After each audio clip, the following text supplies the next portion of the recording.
Just different levels of different levels of horrible. Yeah. By improved, he means he's still. I'm like so not so horrible, but still horrible, right? No, you're not There's a horrible. scale, less horrible. You're really bad at it. Yeah, yeah. I mean, different compliment levels at of this point. terrible. Different levels. So why'd you bring the bland socks? Like you have to. Like we're both wearing very colorful socks. Yes. I was went with told the colorful top. The lower half shows, so I figured I'd show It's a some lower. Did personality. you say it's a lower half show? No, it's the show. The shows. The lower half. Oh, the lower half. I thought it was a lower half. Yeah. Well, what would that be? Yeah. I don't know. What's going on here? Get your earballs ready. Welcome to the Greg and Tim Show podcast. Take time to sit back and relax and enjoy the show. Here are your hosts, Greg and Tim. And welcome to the Greg and Tim Show. On that note, We're starting right now. We've already been recording for 10 minutes. Well, I guess we're going. Yeah, This week we welcome Mitch Calvert to the studio. Mitch from Calvert Fitness, right? Yeah. Calvert Fitness, and why are you giving him the bio? Why don't we just ask him what his bio is? We're gonna in a second, but I just want to say, like, he's Right. from Calvert Fitness. He He's is. not He just is. Mitch Calvert. He is. Gotta Calvert talk me up a Fitness. little bit. He's not He's from. He was in Men's Health. Yes. He was in the Winnipeg Free Press. That's right. Those are the big two. Those are the big Women's two? health for one piece. Oh, yes. Not my specialty.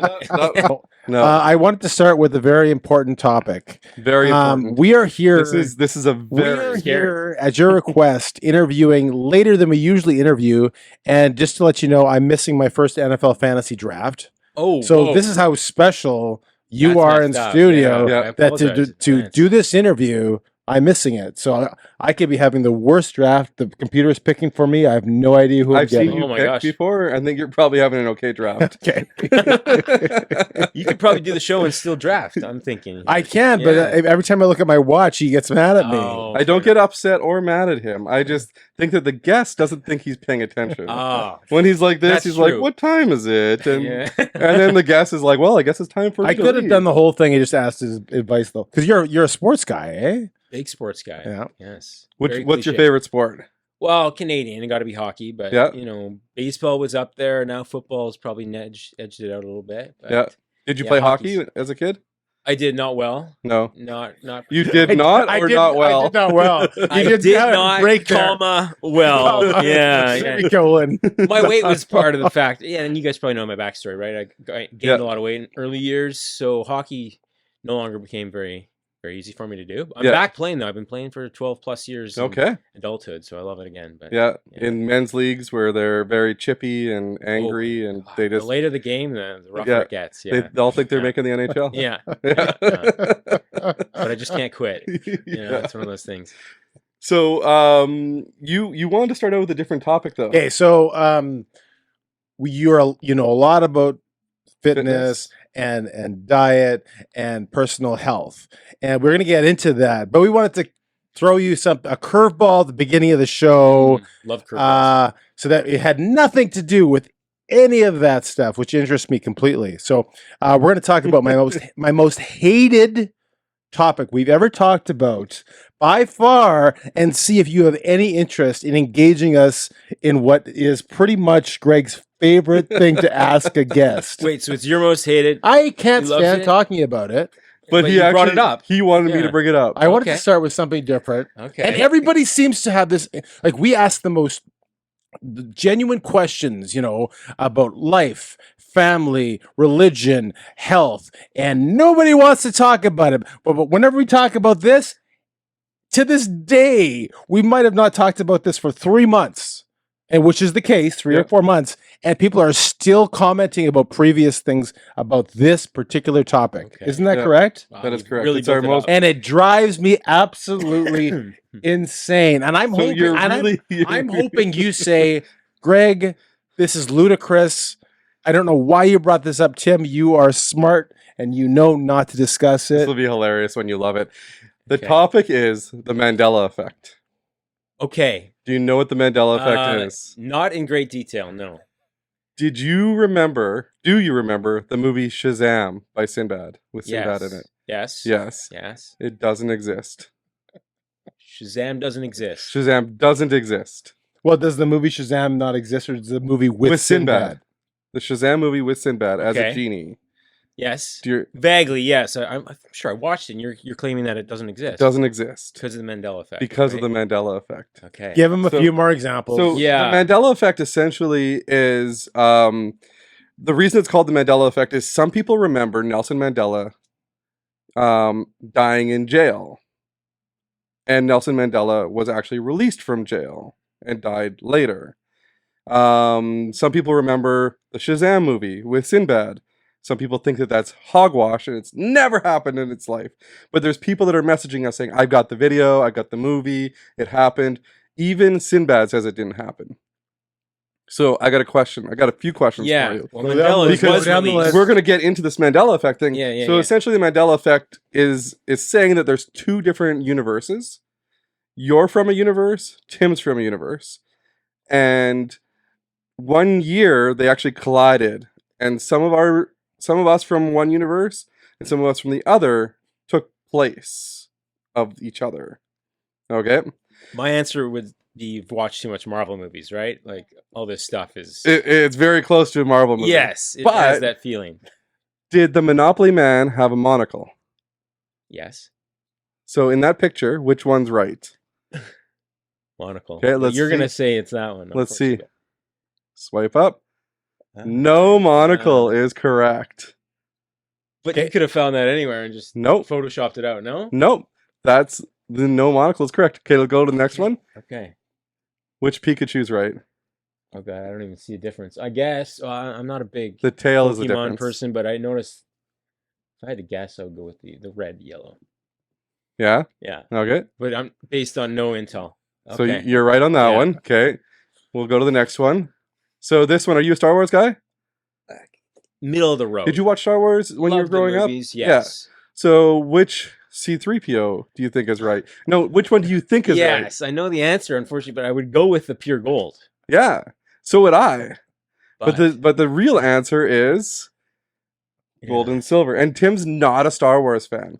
okay. So he doesn't know a lot about Star Wars. If it was a Star Trek thing, we'd be able to get him on it. But Okay. The original. yeah. so like as you can see, some of these things, if you go to the next one Yeah, here, it's tripping me out a bit Kit here. Kat. We're all living in the Matrix, aren't we? Yeah. The Crispy- difference is there's a dash. He's saying Oh, is it a dash or is there not a dash? I'm gonna say you haven't given me these, so I let me, haven't given you let me these. play along. Okay, It does okay. not have a dash. Go ahead. What do you think? I'll be contrarian and go without the dash, even though I'm kind of mixed. You're going without the dash? Yeah. Yeah, It's not- it's it's without the dash. And then I think I've got another one, Fruit of the Loom. Oh boy. Come on, you're always in your underwear on Yeah, your, no, on your Instagram. I go a little higher end than Fruit of the Loom, though. But Okay. I think there's a basket. You think there's a I think there's basket. a As a basket. child, you remember there being a basket, right? Right? I And- don't. I don't. I don't remember. rely I'm on gonna say my- no basket, but I do not remember. Yeah, and then in reality, there is no basket. Wow. And then That's bizarre. let's go to Flintstones. It's got to have a T in it. Flint. Flintstones. No, Flint and Flint Stones. Oh, there's an extra T in it. Yeah. It is. There's only one T. I was going to go with Flintstones. I've always pronounced it that way. He has but- two T's. Flintstones? I have one T. Yeah. Go ahead. Okay. We're trying to be an opposite. Final ends here. answer. He's right. Two Okay. T's, and I Okay. think there might be chartreuse. You can't answer this because you're a painter. You know what chartreuse is. Actually, I don't. have a clue. Honestly, I don't. In your mind, what color is chartreuse? It's giving off a purple vibe to me, but I have no idea. You don't know what color- I you're a literally complete don't. guess. He's I a literally. painter. I don't know colors. Whatever the customer says, I go get that at the paint store. I don't. So if know I colors. say I would like chartreuse, what color do you think it would be? Well, I'd be again completely guessing, but I want to say the purple or whatever violet Pink? that is. Yeah, pink is better. But so I'm going to go green instead. It's the opposite of what I think. And the answer That's- is green. Yeah, that's chartreuse is green. I have Wow, no, yeah. never- I I've always- never heard the word chartreuse. Really? Chartreuse or Yeah. whatever. Just it is. stick with the like green. Okay, let's keep going. My Let's wife This is brings the, up this is the colors. last. This is the Okay, last yeah, one. Yeah. Growing up, when you took history of the United States, how many states do you remember there being? 50. 52. 52? 50. The answer is 50, Oh my god. which is strange. I also remember 52. Yeah. I also remember Hawaii, Puerto The Fruit Rico. of the Loom having the cornucopia and Shazam being a movie. So So are we so right? And We're in the is same. Wrong, or- We're from the same universe. Okay. Tim's from the wrong universe, You've which is the one we convinced me. live in, unfortunately. He's got me. I'm not even sure what to say anymore about this. So there's a movie called The Mandela Effect. You got to check it out. All right. It has all these Mandela effects like built into it every now and again. And what it does is it actually makes you think a little bit, but it also has a little bit of a Matrixy vibe about like programming and stuff like that. So if we lived in the Matrix, essentially they could change everything, right? Like type something into the Matrix, change it, and away we go. Tim You're will completely. Tim no chance. hates this. He hates the commentary. I'm not convinced, but yeah. and you're starting free to to lean. keep convincing him. Yeah. But this is my opinion.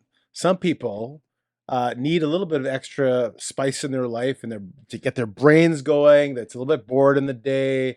Maybe work hasn't been stimulating enough, and they need to think that there is an alternate universe that makes people remember different things differently, instead of our brains are just hot wired not to remember things correctly. The other thing people are saying, so Berenstein Bears.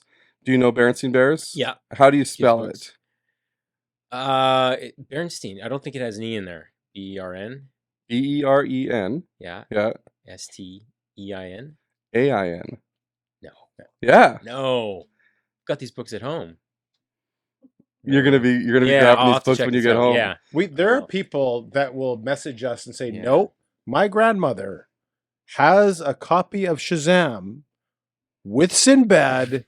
It's on VHS, and I'll go So pick it up. I will bring it to your house. Yeah. The other tinfoil hat conspiracy is the government is changing things on us, and just to see how far they can push it.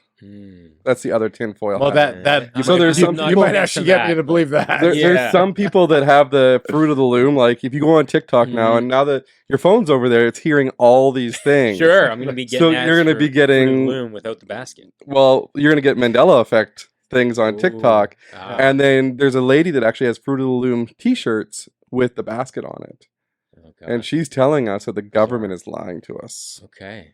But I'm sure it's a she's whole got a big different- following. It's a whole different There's conspiracy. a certain segment of the population that's leans towards conspiracy theories, but you might be onto something here. Some people, Yeah, there's there not a conspiracy might be theory something that they shifting in the haven't brain. liked. Some Yes. people actually believe it. Greg likes to talk about it. Yeah, and he's neutral. He's not Switched neutral. He doesn't Oh. believe any of it. Oh, I just okay. like I to. assumed you were I on that like side. to He create likes the to have his conversation. brain going. Got like it. the spinny wheel all the time. And if it does a little bit of this, slows down. But he Let's likes to find keep it something. going. Yes. I just have Red Bulls. It's like the and rock Gravitron. stars. So his brain only works sometimes. That's true. Mine as well. I downed a Rockstar before you came. It took me 10 minutes. Wow. I got to get hyped up. We're gonna get into. Eight, man. I'd be up all night. I had never had a Red Bull, and then we had a guest coming in, and we always ask guests what they want to drink. You said water. Very exciting. I had to You be on wanted brand, water. unfortunately. But a lot of guests, this is one of the more fun things. We have different responses, right? So last week it was tequila, but one of our guests wanted beer.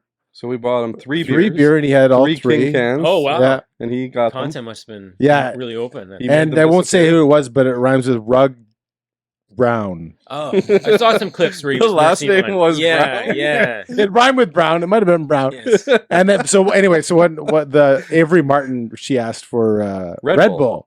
And I decided we'd have some fun with that one. So But Tim had never had a Red never had Bull. a Red you Bull, but broke your energy drink seal. so yeah, we're all going to have Red Bulls, and I challenged her to chug off Ooh, at the beginning of the chugging that show. sounds like a bad idea. Right. So Yeah.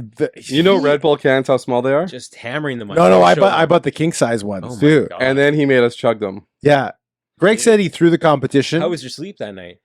I'm fine. Really, you're one of those that just. No, I could have a Goes pot of through caffeine. I could have a pot Remember, of he's coffee. from the other universe. Listen, Oh, I could sure. have a pot of Yeah, I could have a special pot of needs. coffee at 10 p.m. and go to sleep by 10:30. I'll have to pee at 11, but Wow. but I'll go to sleep. The caffeine. I wish when I was going to high school and university, I wish I could do that for cramming for everything. Yeah. And I did cram. I did not study periodically. He is a history major. Yeah. Do you have any history questions? I have none. Hey, go ahead. No. I like history. What years- But it's what- all fake now. What year Yeah, was the it's war? all Of, fake. what year was the War of So 1812? Why? 1812. What year? What year was the War of 1812? 14, I believe. It was 1814. Yes, that's 1814, correct. Yeah. Was it really? I don't know. I'm sorry. You could tell sounded me. very confident in saying that. Yeah. You sounded confident that he said yes. So I just assumed that was true. Well, let's actually talk about Mitch now. Okay. Instead of talking about your favorite subjects. So now that we're kind of warmed up here, right? This is like bringing in the opening act. Now we'll bring in the actual act. And you've been peering at these questions, so maybe you've seen them a little bit. Don't look again. Yes. Don't look again. In your own words, tell us, who is Mitch Calvert? In this universe or the other one? Yeah, in the current universe that we live that's in. easy for me to answer. Not the high school universe that we're going to get to. With that fake Fruit of the Loom. Yeah. Husband first, but equally so, I guess, would be father, right? Ever since I had kids 8 years ago, my identity shifted to someone that's here for more than just myself. Yeah. So that's the sappy answer difference. is, yeah. 8 years is your oldest? Yes. Okay. Mm-hmm. And you have 2 kids, right? Yeah. Boy and a girl? 2 girls. 2 girls, okay. 8 and 6. 8 and so 2 years apart, and you're done? Oh, yeah.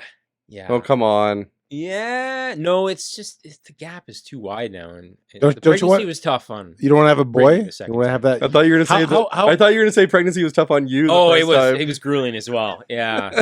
How big are you on your name? Some people, some guys that want to have their name. Yeah, the whole legacy thing, especially with the fact that we're all living in the Matrix, doesn't really matter Yeah. at this point. You can We've keep already bringing this discussed that. stuff up and Yeah, bugging him. That's I fine. probably will. I'm gonna bring it I up. agree with it. Yeah, not enough to really suffer through that first year again. Okay. Yeah. Sounded like great memories there. Year Yeah. 0 through 1 was a tough year. With the second, With but the again, second. this is my wife bared the brunt of it, right? Yeah. She But if wasn't you a have a sleeper. third, you're back to the good, right? Every second yeah, one. I'm not willing to make that bet. And you guys are young. You're young. I'm 40 in a month. Actually. 40? Yeah. That's still young. Yeah. Is your wife younger than you? Just by a year. So at that point, practically Right. geriatric by birthday terms, right? I mean, Hey. there's standards. I don't know. I shouldn't say that. I might get some hate mail now, but Yeah, come I on. believe there's a limit, although that seems to be stretching later and later in life now. I have a Right. family member who wanted a boy and has 8 girls. Wow, I'd give up. 3 wives, 8 girls. Oh, different Yeah. wives too. You'd think it was just the match of the first wife, right? Wow. 3 wives? Yeah. Wow. He's been married 3 Good times. for 8 him. girls. So he's had 3 wives. So Yeah. that's 3 women in his life. Yeah. Plus 8 girls. Correct. That's another 8 women in his life. Well, So he's got but not- 11 women in his life with the no 3 boys. So women aren't in emasculated. his life at the same time. Well, they're in his life. Are they? If there's kids involved, you they have kids still have involved, to you talk you to tell the me. person. If there's kids involved, I would assume so. So, Mitch, tell us something we wouldn't know about you. Well, this whole fitness thing was not my first path, right? I was 260 pounds. I was a heavy set kid, and I wanted to be a sports reporter. Okay. I actually had Doug Brown on my Benchwarmers podcast in college. Yeah. Oh, we had wow. a show way back before it was cool to have a podcast. Yeah. And so I was a sports reporter for almost 5 years, and almost went to Sault Ste. Marie for a job, but I sold my soul for public relations at the Rady Center here instead. Okay. But then I was in a fitness environment, and I lost all the weight, and I got a love for fitness, so completely 180 there. So I guess the thing no one really knows, because I don't really talk about it, is the fact that I had a completely different life and a different Yeah. reality as a sports reporter Oh. for about 4 or 5 years. So Went where through did the you do sports schooling. reporting for? Fort Francis Times, Okay. primarily, and then a little freelance in Winnipeg for the Sun. But yeah, I wanted to come back to Winnipeg. I didn't want to continue the grind through the small towns until I got an opportunity here. Okay. What's So, the big sports life in Fort Francis?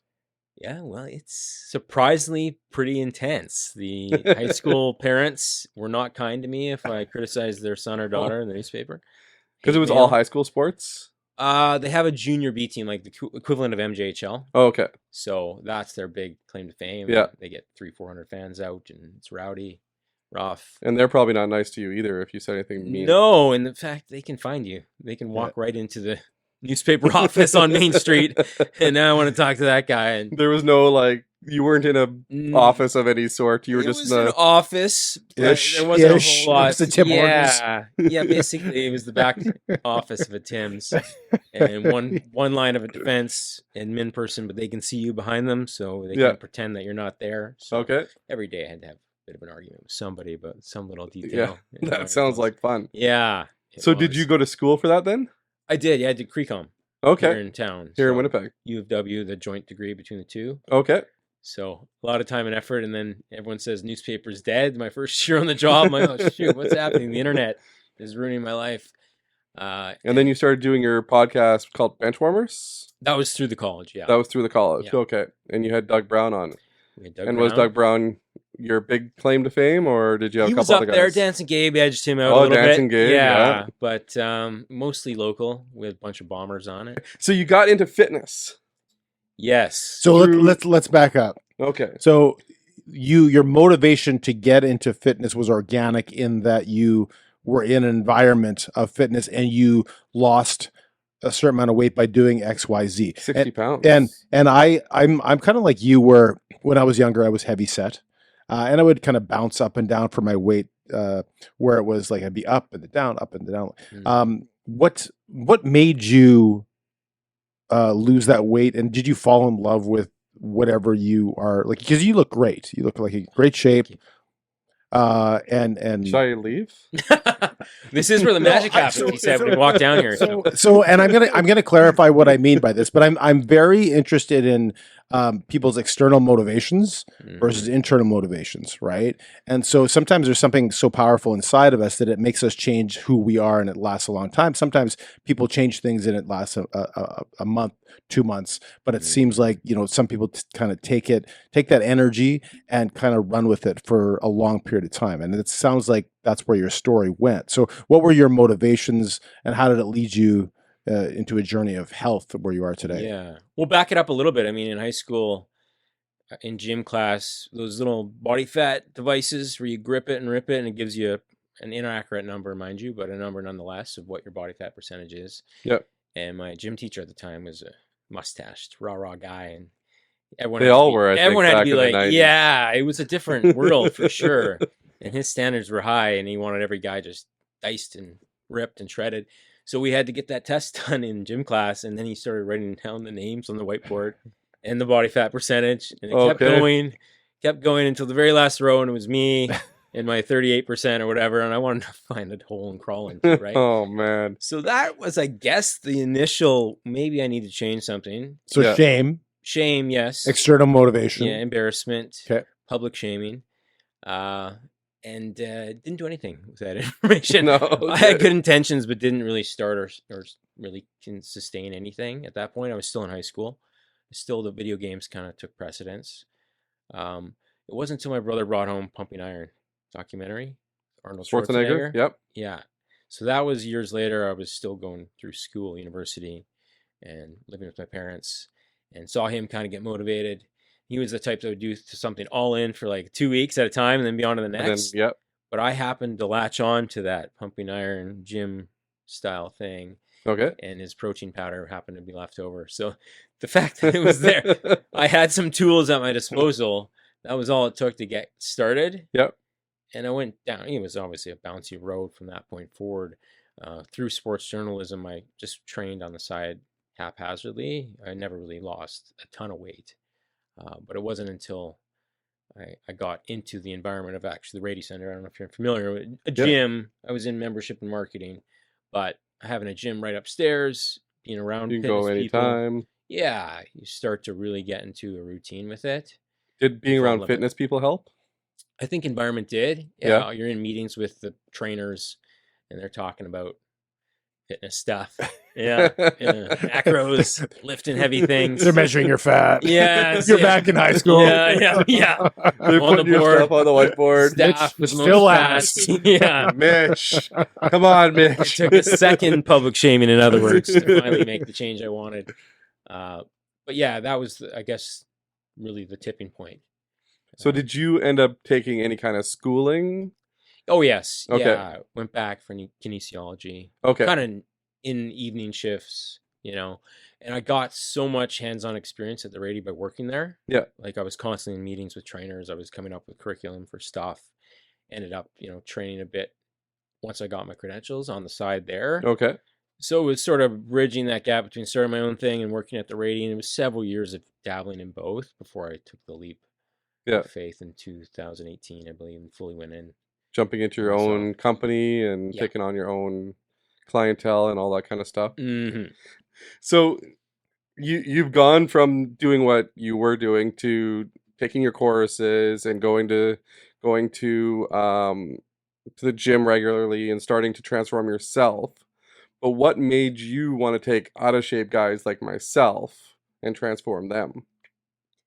It's how I felt after and how it changed me inside and out. Like Yeah. mentally, how much more productivity I had, how much more oomph I had to chase after my goals because of the reps in the gym. I know it's cliche, but that mentality translated to my life and obviously led to girlfriend and wife, kids, and all these things that I don't necessarily would have guaranteed would have happened on the path I was on. Okay. And just that victim mentality I had before, and now it just empowered me to really go for it, right? So how many years were you at Rady then before taking on your own? Because it's been 6 Yeah. years of your own now. So how many years prior to that? Mm-hmm. I was at Rady for a little over 5 years, Okay. but this started as a blog in 2012. Okay. And then I had some clients through 2014, 15, 16, 17. And Just then, on the side type of thing? yeah. And then by 17, 18, it was, you know, eclipsing my salary at Rady. And I was tapped out, frankly. I had two little kids, I think, at that point. Yeah, she was just born, the second one. And I had to take the leap of faith, Yeah. you know, burn the boats because it was burning me out trying to balance both, you know. So How was that leap of faith? it seemed the universe that we're involved. Yeah. The second universe, I got an email from the Free Press like within days Okay. looking for a columnist. They saw what I had done for Men's Health. And it was like, okay, well, I guess I was right to make this leap of faith because Yeah. now the universe is conspiring for me, right? Yeah, that's awesome. Which universe? The one that We're not sure. I think The current one? Yeah, the one. I think Greg and I are. With in. the- I'm not sure if you're in it. Because We when the don't know if explosion Tim's even happening- supposed to be in this universe. No, I'm not. He's in his own. Mm-hmm. Oh, it's made for the other universe.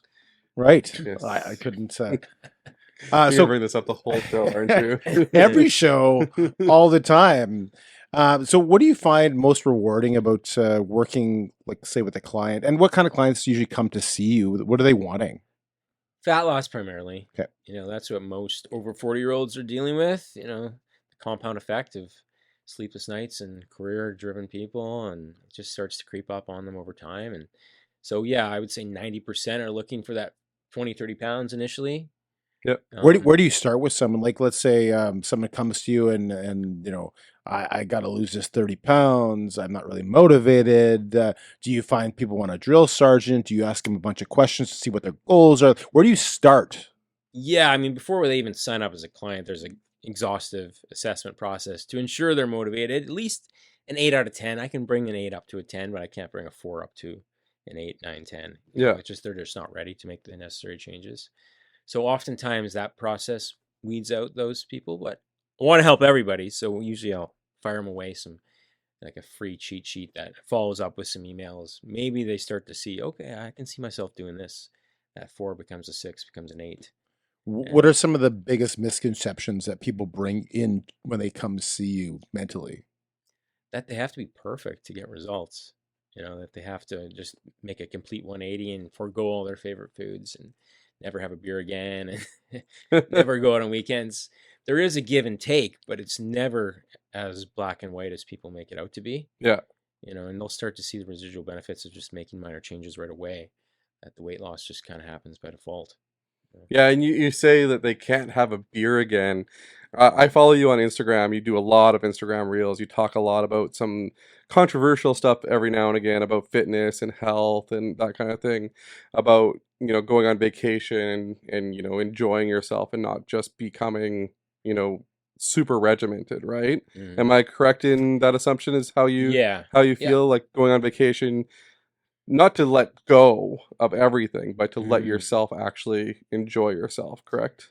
Yeah, it doesn't matter what you do that week in Mexico. It's the other 50, is it Well, now I'm- 51. yeah. The other 'cause 51 state weeks? question you had earlier. There's still 52 weeks in a year. There's still Yeah. 52 weeks Like in our you year. Surprise! There's 54. Yeah. There goes War my of vacation weeks. 1814. Gone.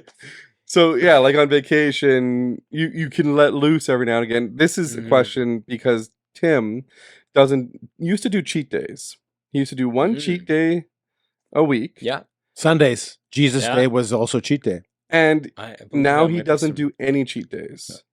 He literally will regiment himself. Like we go on vacation, and sometimes when him and his wife come with me and my wife, sometimes he'll have something, but 99.99% of the time he will not cheat. Wow. My fascination is when people equate having a good time with overeating. Ah, yes. So I will. So Fair I point. understand if you like. We were in Chicago a couple times this summer. Well, if someone hasn't had a piece of deep dish pizza, it's Sure. special.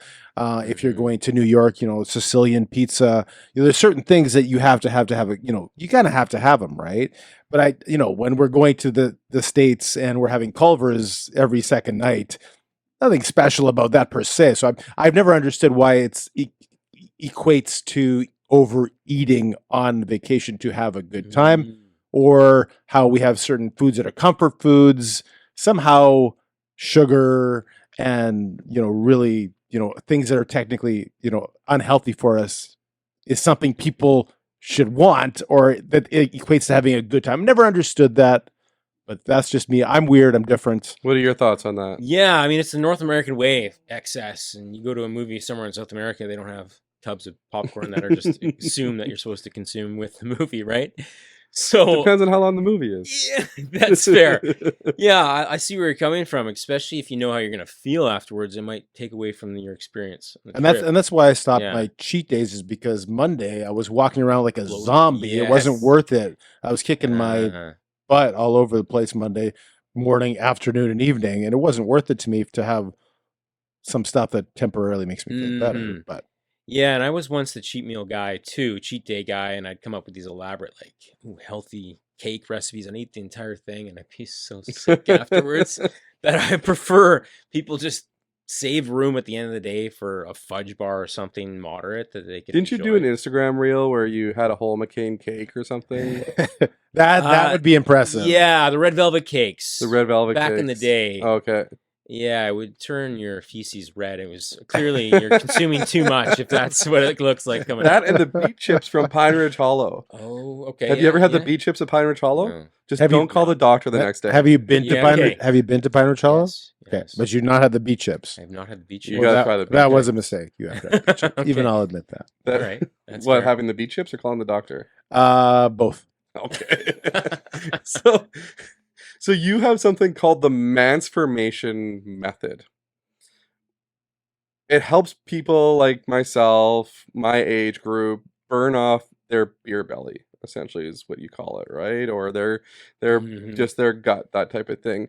So how do you do that without them just destroying themselves in the gym on a regular basis? Like a lot of your stuff online is saying like 3 to 4 times a week to make sure that you're consistent, eating healthy, eating well. But how are people doing it without just destroying themselves in the gym? Yeah, and that's a misconception that you need to destroy yourself in the gym to get results. And frankly, what you do in the gym is building strength, muscle, tone. You're not burning calories to a Okay. significant degree, unless you're Michael Phelps training 2+ hours a day. Yeah. And eating most mere mortals, 5,000 calories. Yes, yeah. So people have the wrong mentality about fitness. First off, I guess that's brought on by the fitness industry, like burning calories, how much calories did I burn? My heart rate's tracked on the monitor or whatever. You can't really move the needle with workouts alone. Yeah. It serves its role. You want to look toned and have a muscular physique, but fat loss happens the other 23 hours of the day. Yeah. What you put into your mouth overall, Yeah. your sleep, your stress, your movement. Actually, the movement outside of the gym matters way more in terms of fat loss than that half hour you do, even if you're working really hard, right? I find that like the 80-20 rule, where you can't work out your the fork, right? So 80% of your weight loss is what you choose to put into your diet. And like you say, there's a lot of misconceptions, in my opinion, about exercise. People think they're going to work out, lose all this weight, and they have a one-dimensional viewpoint of what the gym does for that. In reality, the gym does so much more than that. And you can tell me if you're on the same wavelength as me, but where do you think exercise falls as far as giving you mental health, let's say, benefits? Huge, and they've had studies done matching up exercise versus those taking SSRI, and comparable, if not better, results. Not to say you shouldn't go down that route. SSRI, just for the antidepressants. Okay. Yeah. So I find it has more benefits than just the mental piece, but just how your body performs. Like, no energy lags because you're operating at optimal efficiency.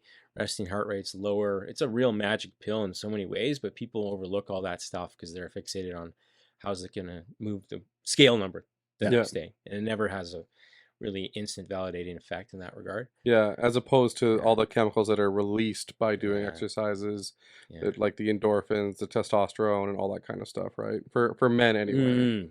And yeah, a lot of the stuff nowadays, Dr. Peter Attia would be kind of the leading researcher on that. The more you exercise, the higher your VO2 max, like how much energy you can take in. Yeah. The longer you live, the less likely you'll get eaten up by one of the 4 horsemen diseases, you know, like heart disease, cancer, anything to do with the brain, diabetes. How did, in your viewpoint, talking about, let's go back to COVID, the event we had for 3 years, how do you think people who were regular exercisers and healthy, quote unquote, healthy people did in that transition versus people that maybe hadn't built that habit into their lifestyle? Yeah, they just found some dumbbells online and kept up their routines, right? If they were already pretty active. I saw those who weren't really consistent, they went one of 2 ways. Some people used it like a boot camp where they hired me and they went all in because they had nothing better to do with their time. Others, packed it on. Bottle of wine every night, hitting the pantry, right? So it was one of those things that divided us up a lot and had lasting ramifications, right, on health and everything else. But and talking about like the mental side of it too, right? There's a lot of people that were in their homes regularly that weren't normally. They used to go out and socialize and work their brain on a regular basis, right? So now that they're at home, they could, like you said, go one of 2 ways. And some people just shut down completely, right? Whereas some people took that time to get more and more into fitness and that type of thing. I think you see a lot more people that got onto the bandwagon of fitness on places like Instagram and TikTok and stuff like that too, right? So did you find that your industry grew during that time?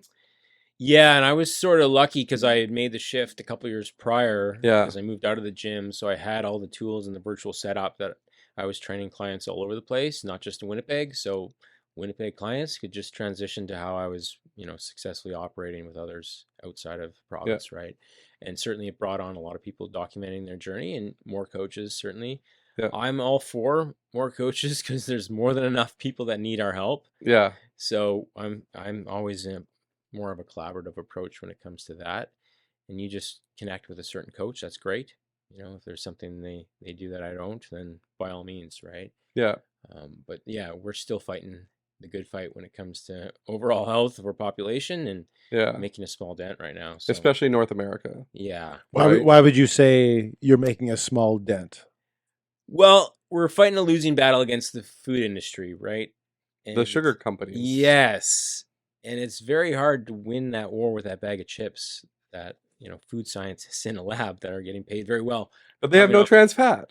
Oh, yeah. Well, the marketing on the front. Look at the label in the back, please. The marketing on the front is very misleading. Yeah. And once you crack that bag open, our brains are very primitive, right? Once we get a taste of that chip, we're not going to stop at 1 cup or 1 portion of it. We're going to keep going. Well, what's the first thing that happens when someone stops eating unhealthy foods on a regular basis? They go into detox, right? It's almost like withdrawal for some like a sugar really detox. Sugar addicts. Yeah, if they're cutting it completely.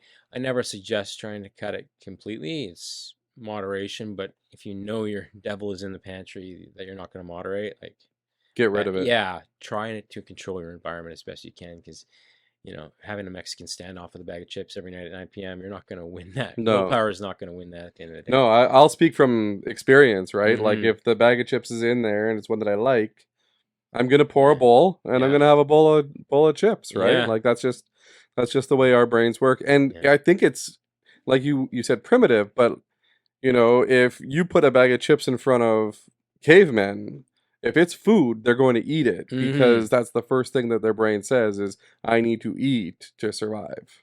Calories, yes, Right? because a state of famine may be coming.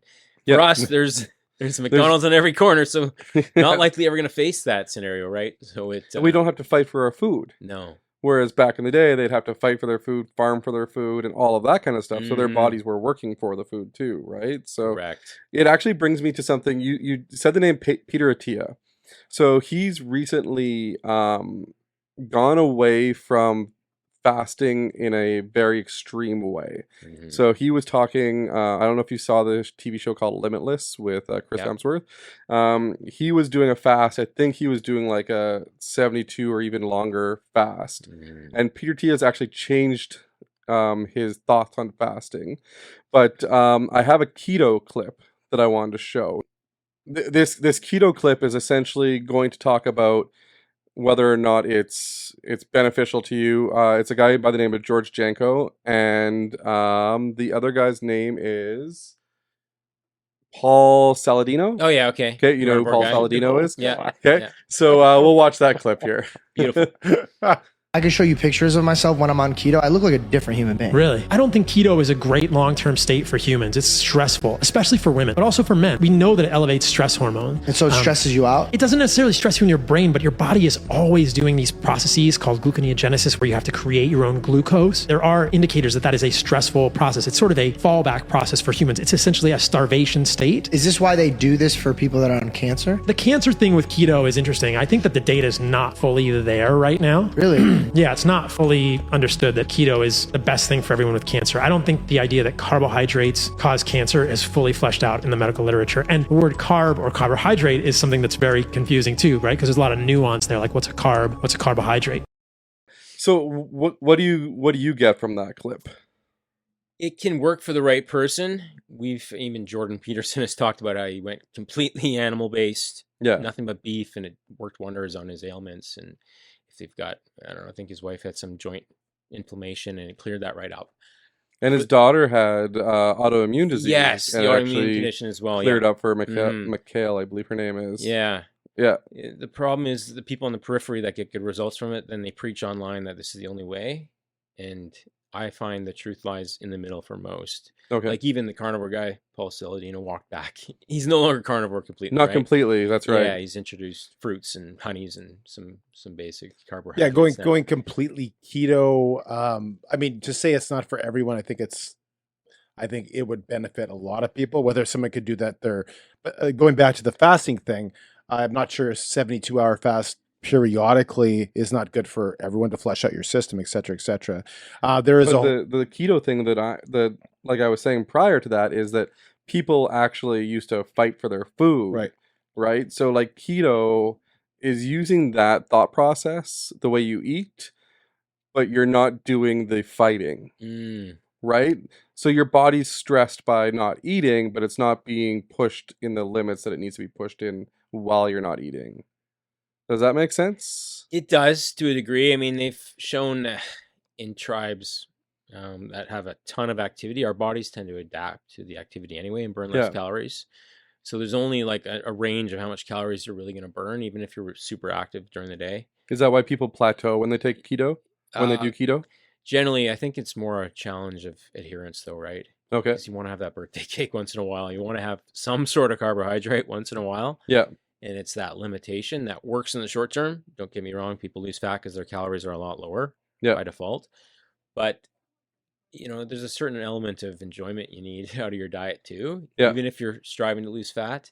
Yeah. And keto tends to take that away for a lot of us. I've done it personally way back when I worked for the newspaper, actually. Yeah. I did it for a while. I was irregular in the bowel department. That was my biggest challenge with it. Was With the keto. yeah, just moving all that meat without. I don't know anyone who does the keto a diet that doesn't periodically have a cheat. Sure. Right. So Yeah. I don't think anyone's suggesting that you're going to go keto every single day for the rest of your entire life.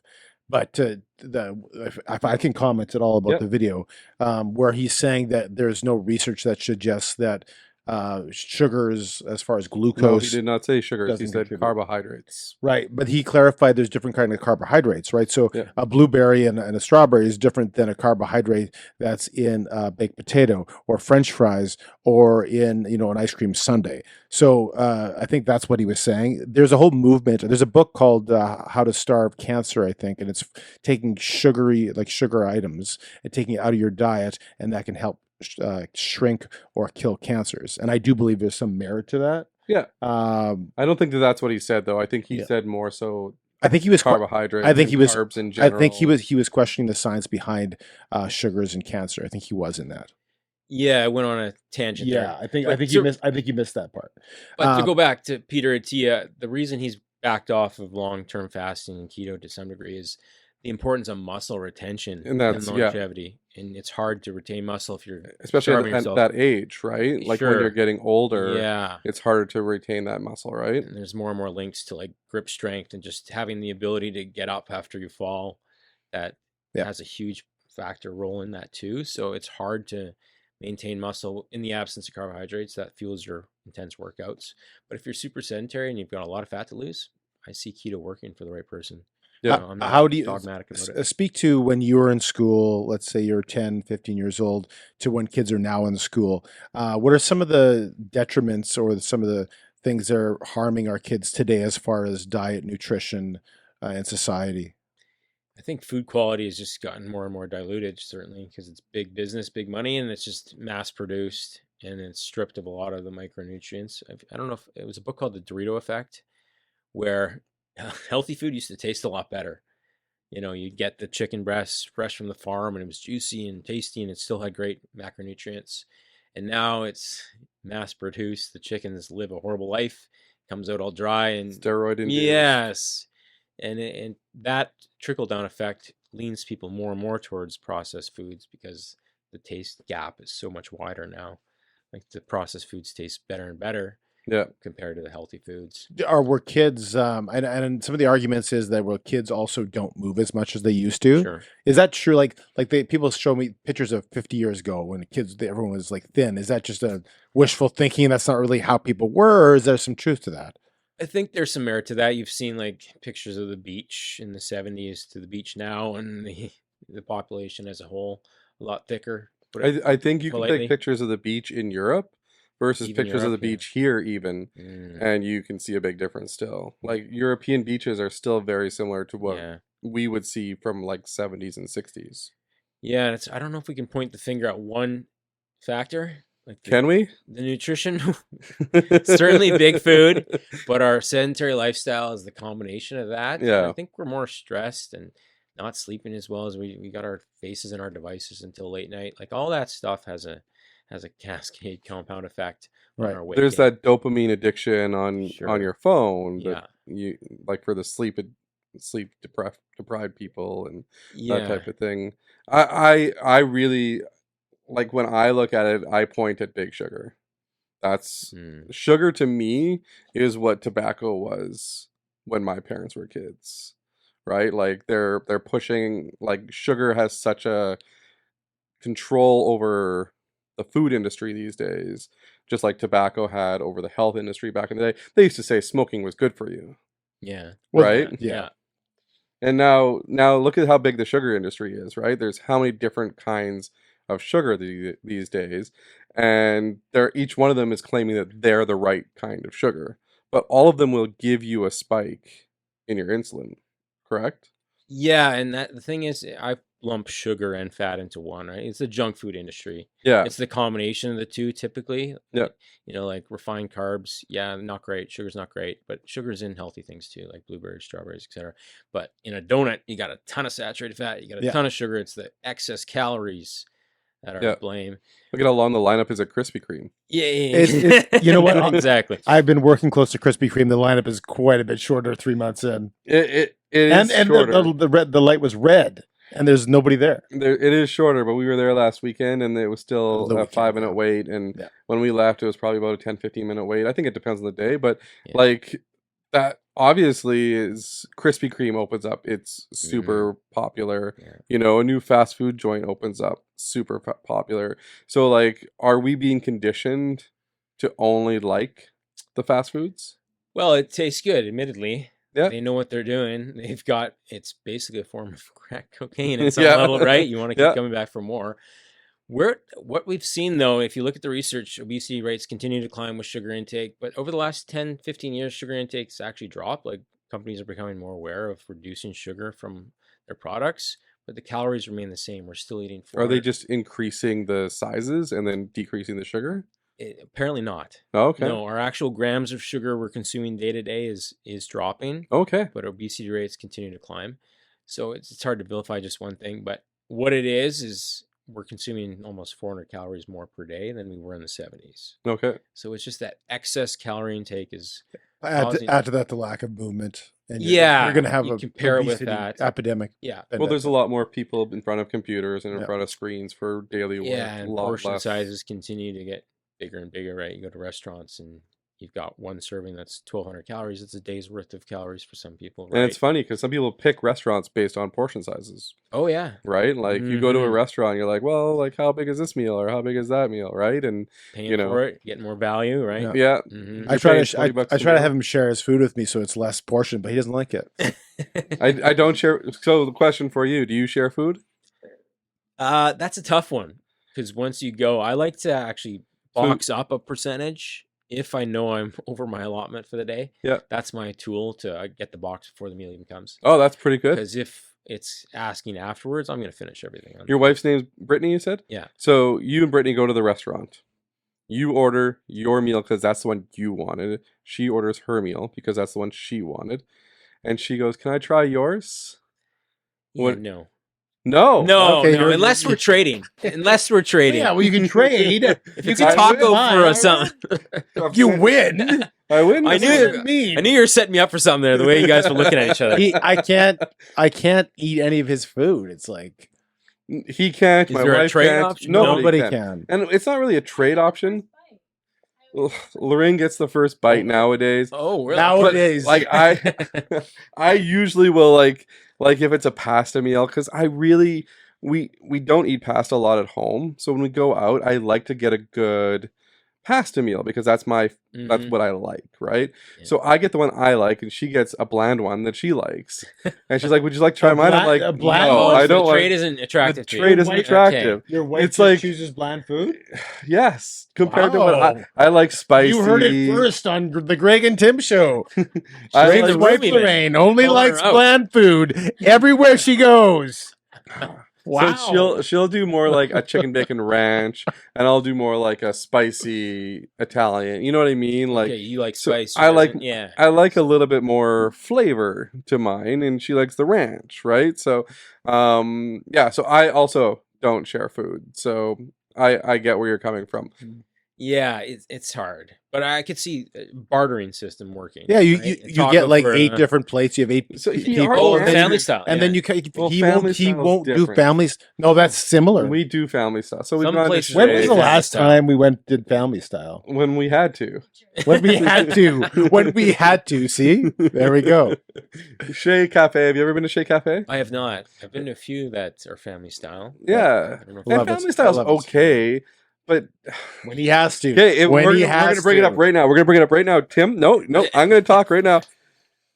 Tim is hard to eat family style with because he takes the food off the family style plate with the fork that he's eating with. Ooh. I'm not sure that's correct. That is 100% correct. And if I'm not his sure wife that's was here correct. right now, she would be going like this. Oh yeah. Okay. Yes. Well, That's 100% correct. I may have done that before, but I don't think it's Possible. etiquette. I don't think can't it's remember. proper I have to etiquette. go back in the film Yeah, of especially dinners. post- and- Lorraine, and can you see it. confirm this for me with your head nod? Uh, I think actually he licks his fork. No, Yes, that's right. A joke. No, as a no. joke. Clean it. As a joke. then he Oh, uses yeah, that's that's all. gotta be a I'm joke. just That's kidding. performance. It bugs him, so I do that. I Got don't it. normally bug do you? that. Would that bug Oh, you? yeah. But I yeah. only do that because Yeah. I know it just bothers Right, the I get heck what you're out of trying to him. say. Wait a Yeah. minute. Listen. Would that bug you? It would. Yeah, Yes. of course. But Of I course, wouldn't it'll do it bug 'cause- everybody. But you're over the top at how much. Like if I even go close to you just like slap my hand. Yes. Yeah. Anyway, Post-COVID world, man. So- There should be a glass divider between you and the plate. There should Yeah. be one right here, right now. Actually, we should try that one time. Just the question for you. We talked about with another guest when we talked about health and nutrition, the science of failure.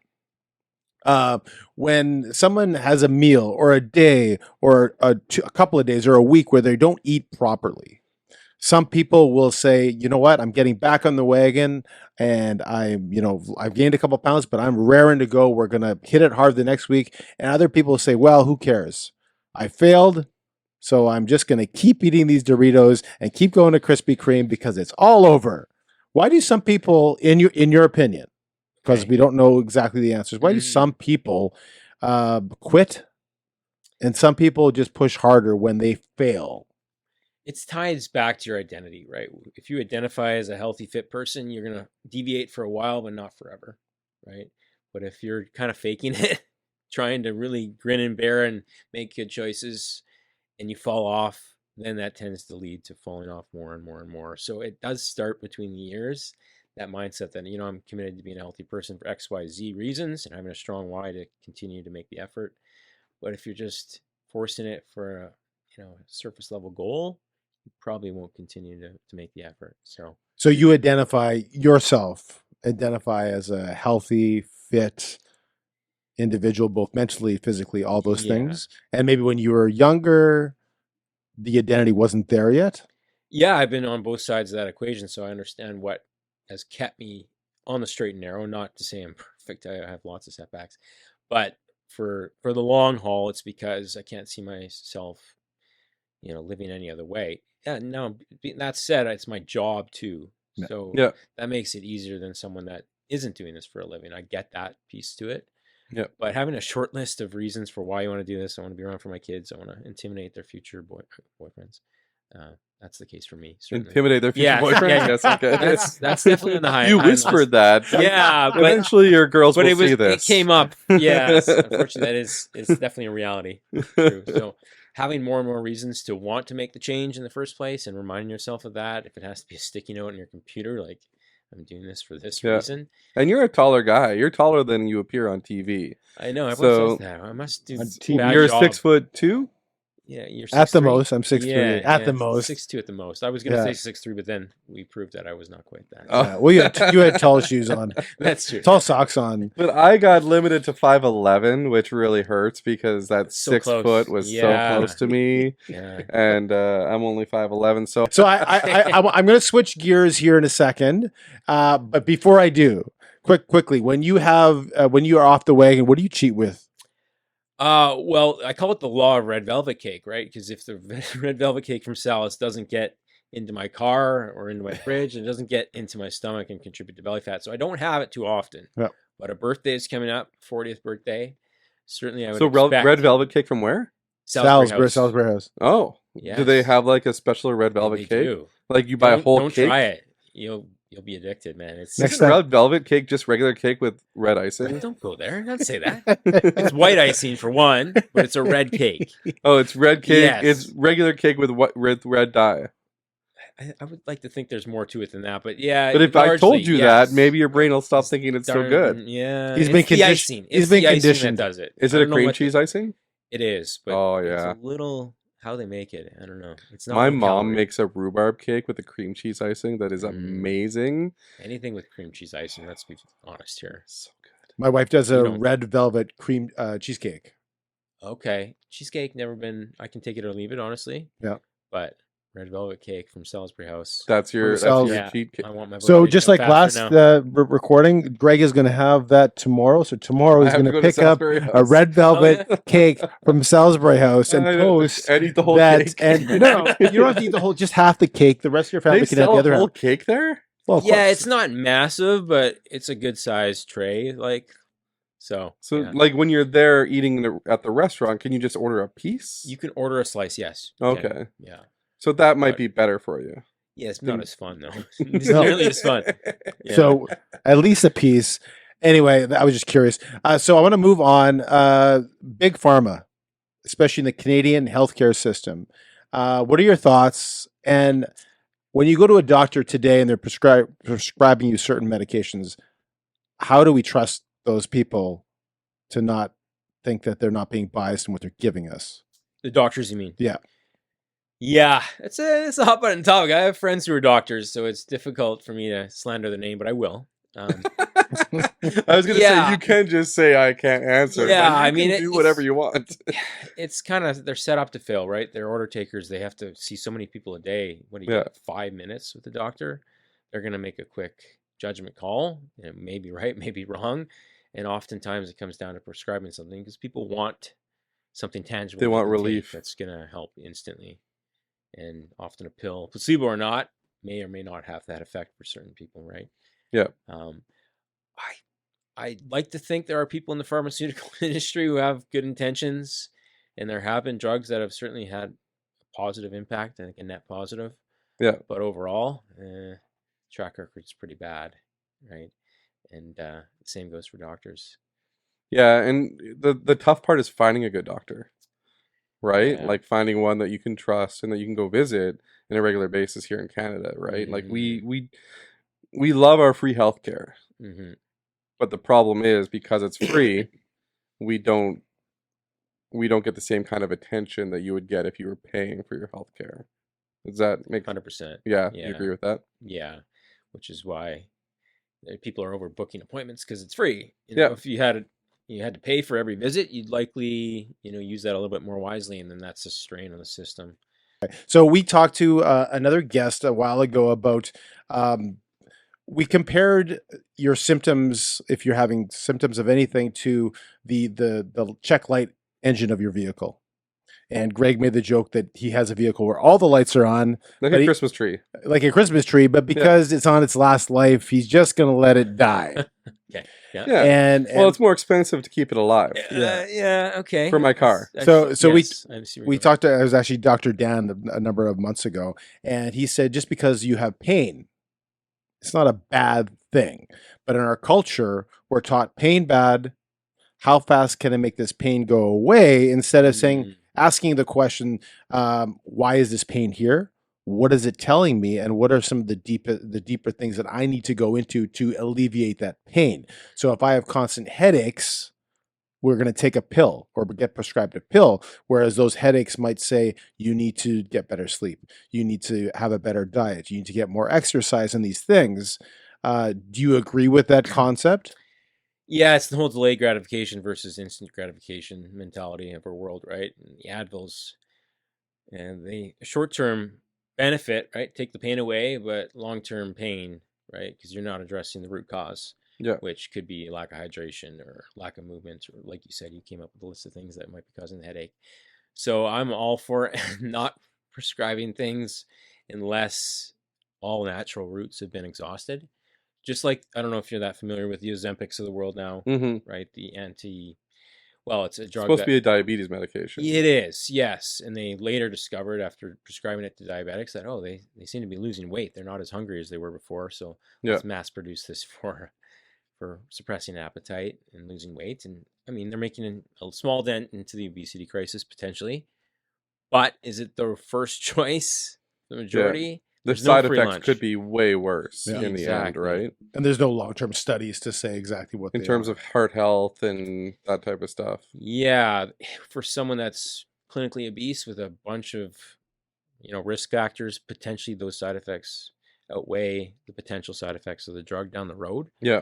But for the average person in Hollywood that's losing it to look bony and skinny, is it worth it?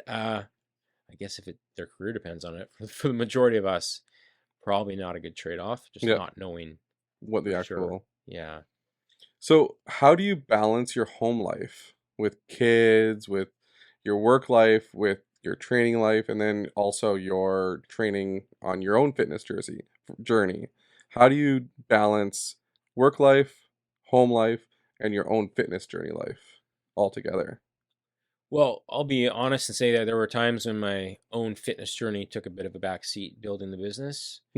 I've gotten that back on the rails by buying back my time with team members, right? Like Yeah. we've got a team of 7 now in various capacities, which helps me kind of free up a bit more time in my day. Yeah. But the caveat in is that I still do this for a living and I enjoy working out. So it's harder for me to relate to someone that absolutely hates working out and is trying to make time for it. Yeah.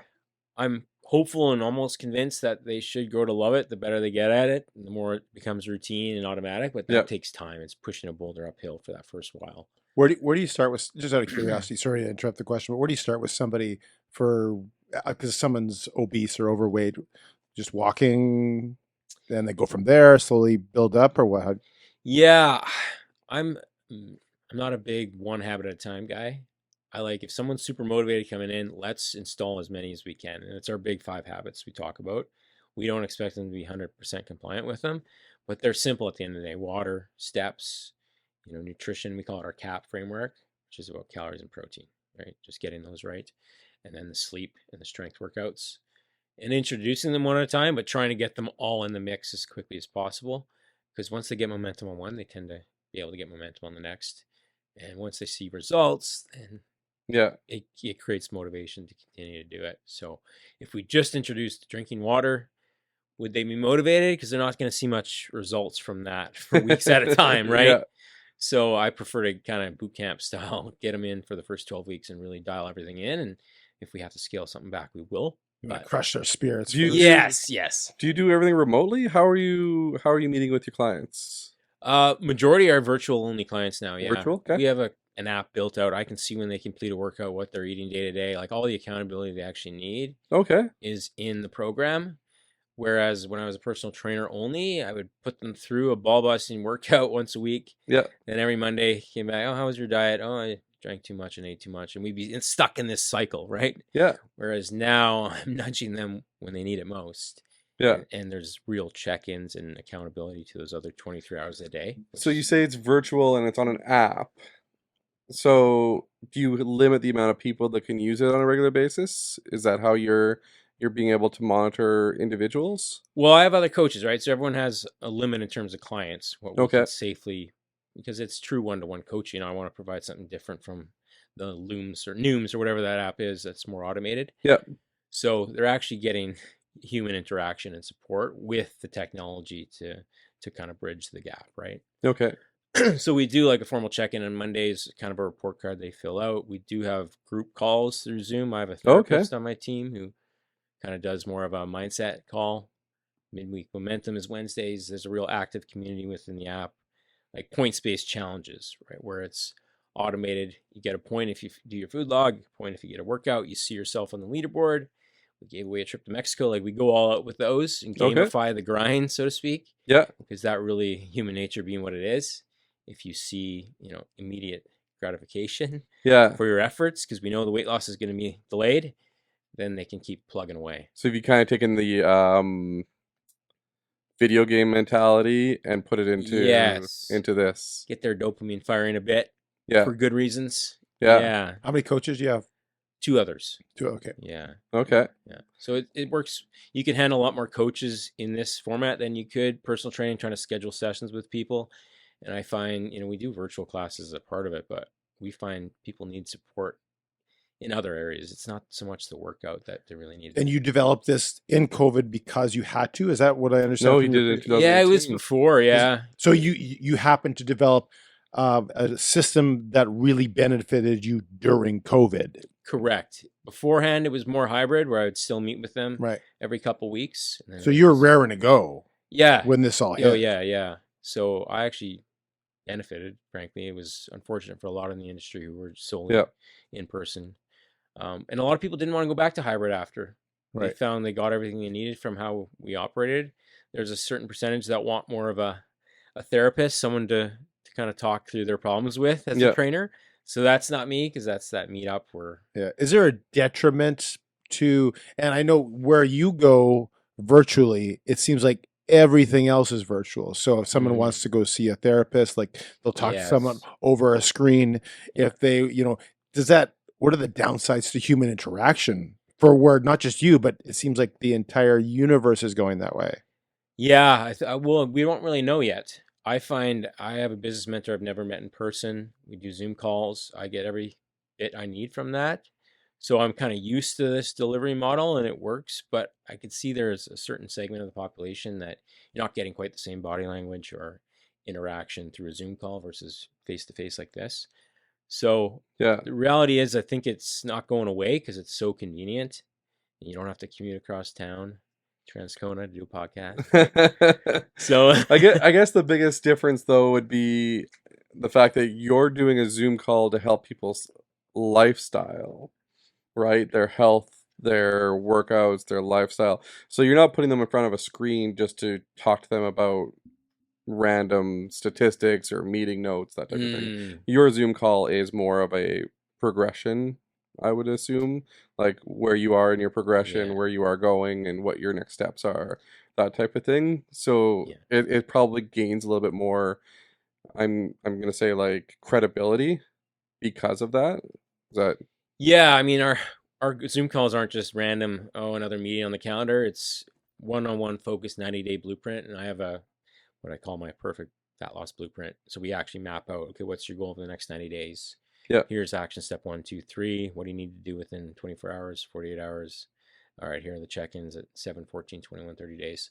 Yeah. So there's a real structure to that gets them excited, gives them their marching orders, and then we can do all the interaction we need through the app, through the group calls, through the connect, touch points in other ways. Yeah. So there isn't really a huge need for face-to-face because they know where I stand and what they need to do.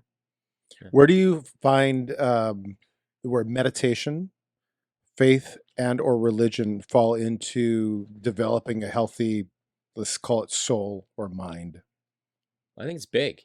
I mean, religion can be just spiritual, right? It doesn't really matter where you stand on that, but having a connection to a higher power or a belief in something beyond yourself, I think that's important. We're so stressed out and we're constantly reactive all day to our notifications that I think just unplugging from the matrix or yeah. the universe to meditate, or whatever that looks like to you. It could be just walking, without inputs in your ears. Even if you're big fans of the show, listen at another time. Yeah. Get a walk in without. Yeah. Half and half. Yeah. You can. Yeah. Put the headphones away halfway through. So I'm big on that. What about yourself? Oh yeah, we Yeah. are big. We like to ask our guests about meditation because meditation exists over lots of religious beliefs. Even if people don't have religious beliefs, or if they're atheist or whatever, they still believe in some kind of meditation where they're focusing on something outside of their, like you say, to disconnect. Whether it's meditation, they're focusing on nature, like you say, a beautiful day, their family, where they're just kind of giving their brain that kind of mental break, or Like a gratitude. yeah, or Yes. envisioning something. Whether Huge. let's say it's a weight loss, just envisioning what it would mean to have a healthy body. Like you say, change your mindset to say, I am a healthy person, not a fat person underneath it all, but I'm a healthy person. I just don't look like that right now, but I am going to, that kind of thing. Mhm. So I always like to ask that question because we don't all, like, we are Christian and we believe in Jesus, we believe in God, but some people don't have that belief. But there's certain things that go across a lot of different belief systems that are the same, and meditation seems to be one of those things, right? Absolutely. Huge believer in it. And we have like Coach Gavin on our team, Gavin McHale, who, funny enough, it's called the Mindset Matrix course. It's a little side piece we give to people who are really struggling between the ears and getting deeper into what is holding them back. That's self-sabotage. Yeah. And so we go a bit woo-woo with that, but I'm a big believer in that. I think it's half the reason I got where I got was, envisioning having a clear path and that almost delusional belief in yourself. I think you need some of that, and then meditating on it and continuing to remind yourself of why you're trying to strive. And sometimes they're so subconscious in those belief systems that you don't even know what you're. I have a family member who, when they were growing up, their whole family was, if you weren't a little bit overweight, you're too thin. And so when they get to a certain level of success, well, I'm too thin. Yes. Because that's what I was brought up to believe, right? Yeah, that's the deep work that, a nutrition and workout plan doesn't cover. And family can really direct you in different ways, right? Like family history. In your family history, like, was there a lot of people that worked out in your family before you? No, my parents weren't necessarily overweight. and they were athletes growing up, but that hadn't really continued, at least when I was old enough to remember, Yeah. so Did you ever think to yourself, I want to be different than them? no, actually. And I'm not sure why I gained the weight I did, because my brothers, neither of them really did. So there might have been some unresolved trauma that led to some overheating on my part. I'm not sure. You never know, I right? haven't had those deep conversations with the therapist, so I might still be festering it inside. But But you have a therapist on team, you said, right? I do, yes. Yeah. Should we bring them in for the next? No, Might. it's all virtual. There's no couch. Oh, you don't get to sit on the couch? No. So the person that's on your team, is this person local or? Yes. Yeah? Yeah. You should So have her on. your whole team is local? Yeah. Well, Okay. no, one coach is from Florida. I met her Okay. through a mentorship program. We align on a lot of the same principles. I'm like, oh, let's prove that we can actually have someone that's not in Winnipeg. Yeah. Still coach largely Winnipeggers. Yeah. And it's worked out great. She's been, I think, the longest serving ever since the start of it, 3-4 years ago now. So Okay. Yeah. Do you believe in hypnosis? I do, because I've attempted in the past. It hasn't really had the desired effect for me. Yeah. Like I was dealing with insomnia a year or so back, and I went through hypnosis. Yeah. Uh, And it didn't help? Didn't- I was relaxed, but I certainly didn't have an immediate benefit. Yeah. I've sorted it out now on my own, but maybe that was the trigger. It just didn't stick. Didn't as quickly. happen instantly. Yes. Yeah. No, hypnosis. So I used to do a hypnosis for weight loss and stuff like that. And I found it actually just helped me. It was like a meditation. So like Tim was saying for meditation, but it was more along the lines of it was telling me what to think, telling me how I'm supposed to be acting, telling me what I was supposed to be doing. And then I fell off of it. Right. And Mhm. it was actually one of the things I was doing pre to 2020 where I was actually having a lot of success. I'm not saying the hypnosis was the reason for the success, but I believe like the meditation or having your mindset, the mindset matrix reset really would help, right? Yeah, self-talk is so critical at the end of the day. And critical, I chose that word, I guess, by accident, but it can really make or break you, right? Yeah. If you're talking down to yourself, try to talk to yourself like you would a friend you're trying to support on that journey, and you wouldn't call them a fat bastard and Yeah. again, right? Yeah. You actually try to navigate and help them troubleshoot the situation and support them. It's crazy. Like I always go back to a stat that I heard that something like 85% of the messages or things we say to ourselves subconsciously are negative. Yeah. And something like 90% of those things are cyclical. They're recycled. They're not new regularly every single day. So we, without knowing it, pound the same message over and over. And the scary thing is we don't even realize that we're doing that. Yeah, it's like a path through a field that's so downtrodden. To create a new path, you've got to pretty much repeat these positive affirmations and positive actions over and over until that new path is starting to actually make its way through.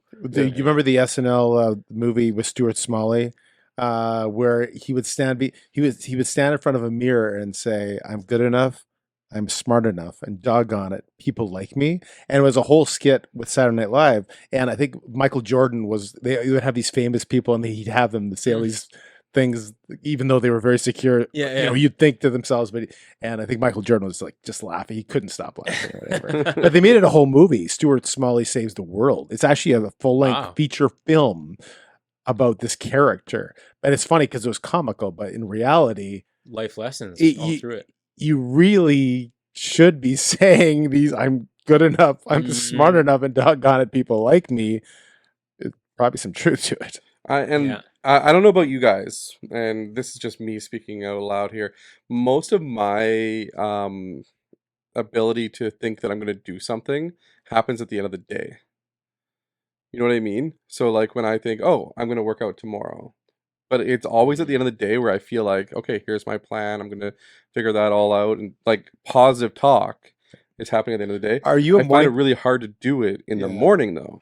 Are you, first of all, and are you a morning person or a night person? Night person. So he's a night person. Yeah, Are you a morning person or a night person? Morning person now. I'm a morning person too. Yeah. So that would correlate with what you're saying. So at the end of the day, your brain is not thinking about after tomorrow. 10 p.m., my brain shuts off completely. If you want to have a conversation with me, it better be before 10:25. Yeah. So you should actually schedule stuff during the evening. Yeah. Yeah. But then you can't sleep though.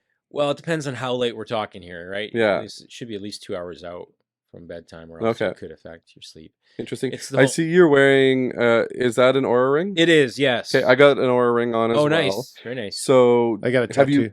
And he's got a tattoo of a ring. But anyway, so the Aura ring. Do you find that it's been helping you track your sleep and track your activity and track all the Yeah. It does readiness, activity, and sleep are the 3 primary things, and then it also is supposed to track like whether or not you're starting to, have a fever or an increased temperature, body temperature, that type of thing. Do you utilize that?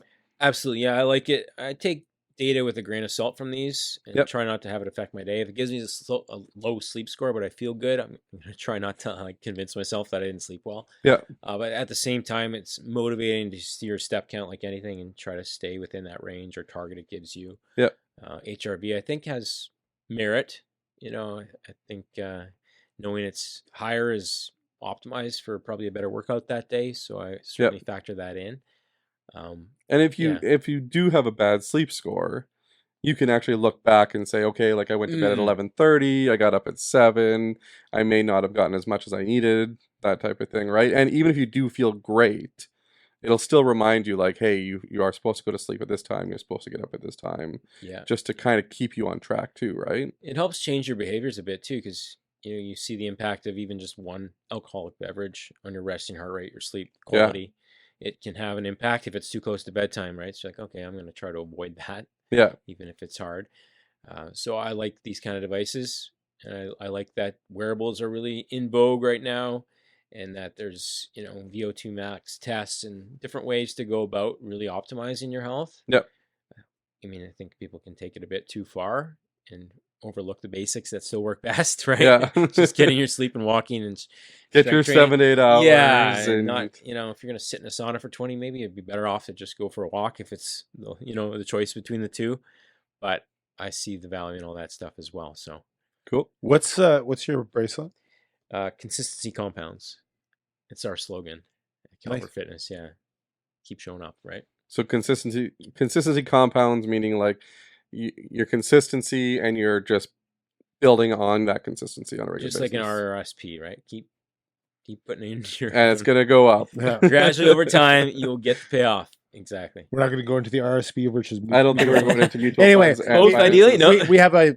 We won't go into that. So we're almost to the end of the interview, and you've been fantastic guest. We've had a lot of fun. Yeah, this has been great. I hope you've enjoyed it and not just listen to him. No, I love it. You guys are great. So we have a fun segment to end the show.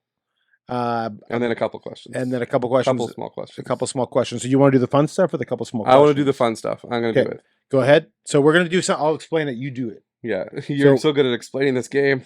Well, yes, Is that because sarcasm or see, he already knows my sarcasm, and he's only no. Hey, wait a minute! I couldn't help myself. That's why you don't have. You're the guest that's looked the most at the screen. You keep pointing it out. This is a game. This is a game called This or That. It's as simple as it sounds. You pick one thing or the other. You may choose to go on about it. You may choose to just say what it is and then move on. Or you can explain. Or you can Can I pass on any question? You may not say neither, and you may not pass. I don't think any of these are controversial. Sometimes we choose people that isn't fair. Sometimes they say or they don't say, but there's none of that here as far as I know. But are you ready to play this Once you or pick that? One, the other one disappears from your life forever. Oh, okay. Very final. This is like the two universes. Do you have the one tossing them into the one? Do you have the two kids? His two kids? Okay, anyway, continue. Go ahead. You may begin. Your 8-year-old or your 6-year-old? Yeah, I'm just kidding. That's tough call. Some days. Yeah, some days. Okay, we're gonna start out really easy here. Instagram or TikTok? Instagram. Okay. Cheat meal or cheat day? Cheat meal or cheat day? Oh, we already kind of disclosed this one. Cheat meal is the best approach, in my opinion. So not the whole day. It just opens up a can of worms for multiple cheat days. Okay. Because once you've had one too many bad meals, it's hard to get it back on the tracks. All you can eat ribs or all you can eat wings? Oof. Montana's ribs I had recently, and that's most closely in mind, so I'm going to have to lean that way. For the ribs? Yeah. Zevia or bubbly?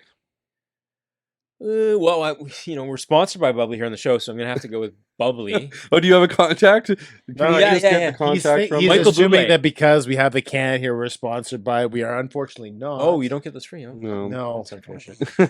Michael Bublé wasn't on the show. no. Oh, we He's, should get Michael Bublé. My Next mom would love week, that. Yeah. we have a. Never mind. Continue. Upper body workout or lower body workout? Leg days make the man, right? So I'm gonna go lower, even though it's painful. In So the you would moments. be really small upper and giant Yeah, thighs but I'd and be calves. in boxers all day, right? To show off. Yeah, that's the me. quads. Really strong lower. Not much up top. Family Guy or The Simpsons? Yeah, oof. Younger person me would have said The Simpsons, but yeah, Family Guy won out. Coffee. Do you drink coffee? Yeah. Tim's, Starbucks, or McDonald's? I don't. I always have Keurig at home, honestly, but it's Tim's flavored, so I got to go with Tim's? Tim's. Yeah, Video games or Netflix? Netflix. Wow. I was obsessed with video games, but I had to cut it off. It was almost an addiction. Okay. That led to excess weight gain, so I just don't open the. You just binge on Netflix. Just Netflix now. Just yeah. 5 hours a night of Netflix. Who am I That's kidding? it. My kids don't go to bed till 10. I rarely get an episode in nowadays. It's rough. You got to start sleep training them. We did that in the past, but yeah, the 8-year-old is very, very convincing now of ailments. She Of really knows. Oh yeah, ailments. she knows how to act it out. We're like, is she You telling should the get some truth? of those placebos from your I- doctor Oh friend. yeah, melatonin. I have overdose. hypochondria. See you, Dad. Yes. What? Yeah. Oh yeah. She can have a bleeding nose on command. It's a talent. Working out or eating healthy? Oh, working out is way more fun.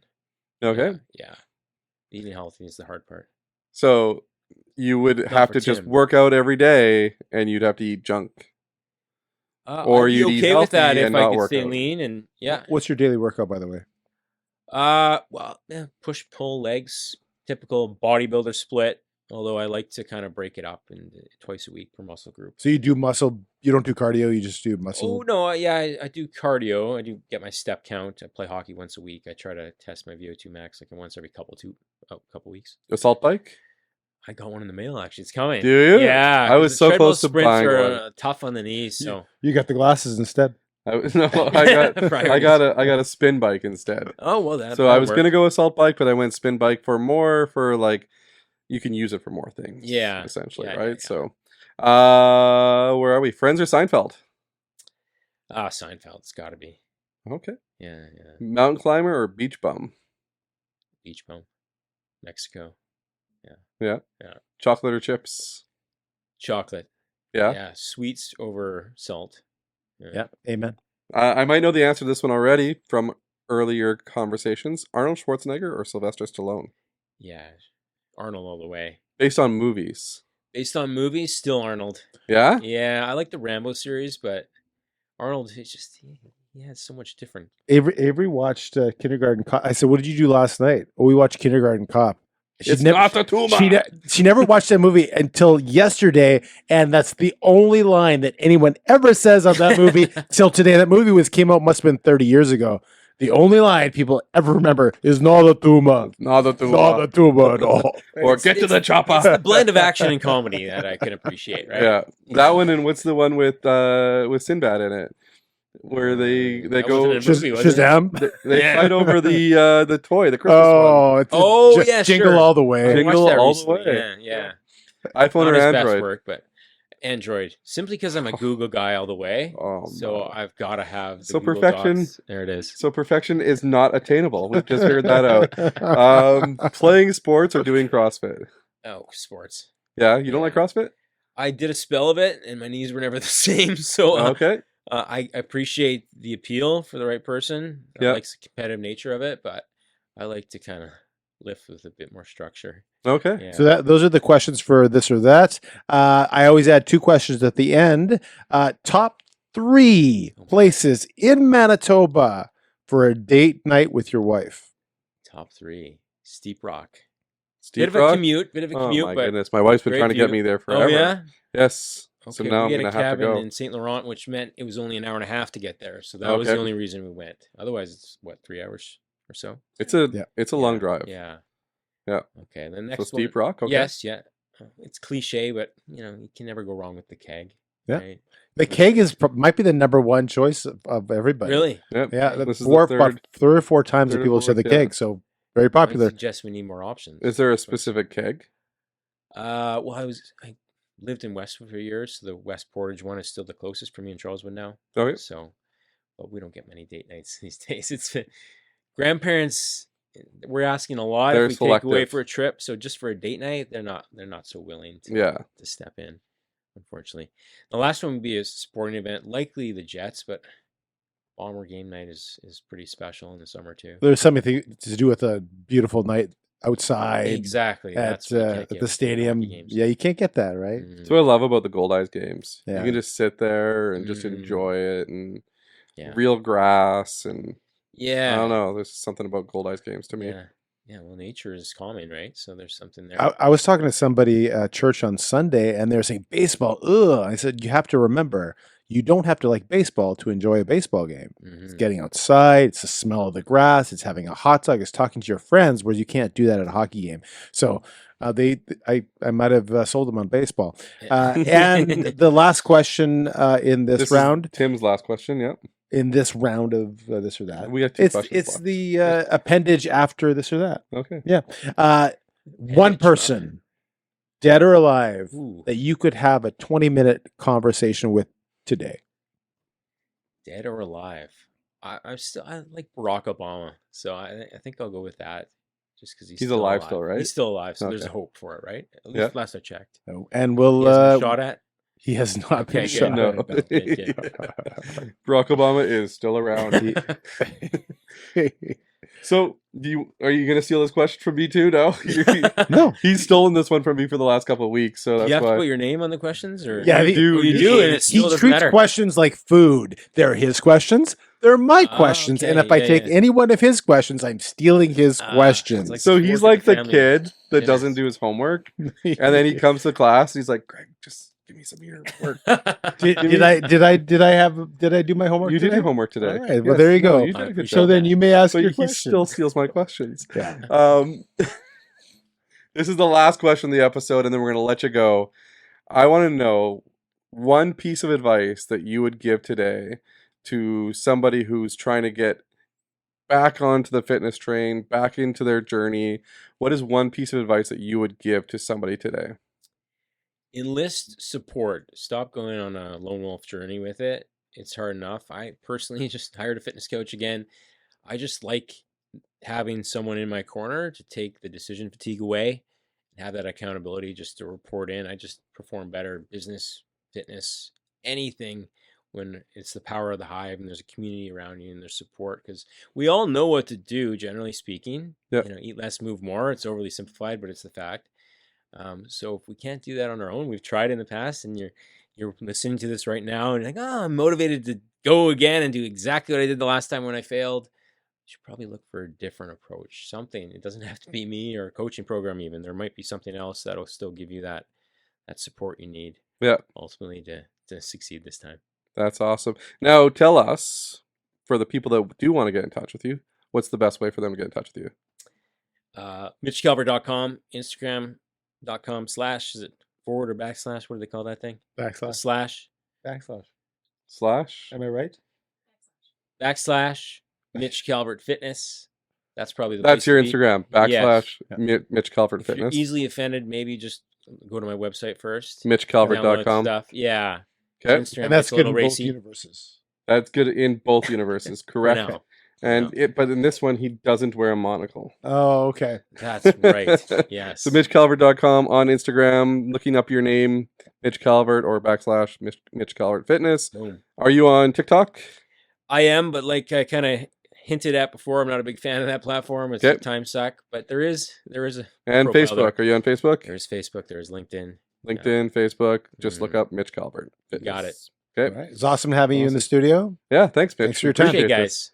Awesome. Well, thanks for watching the Greg and Tim Show. If you don't know yet, Tim likes it when you comment. Tim loves the comments, whether they're positive, negative, whether they're about Shazam, the movie. Hit the comment button, tell us what you think, and hit the like button, subscribe button, all those other buttons that are down below Tim. They're not in the middle, they're below here. Yeah, can you see them down there? Yeah, there they are. hit those buttons. And Tim, don't touch my feet. Thank you very much, and have a great day. We'll see you later. Cheerio. Cheerio. Thanks for watching the Greg and Tim Show podcast. Don't forget to like, subscribe, and share with all your friends. Sharing is caring.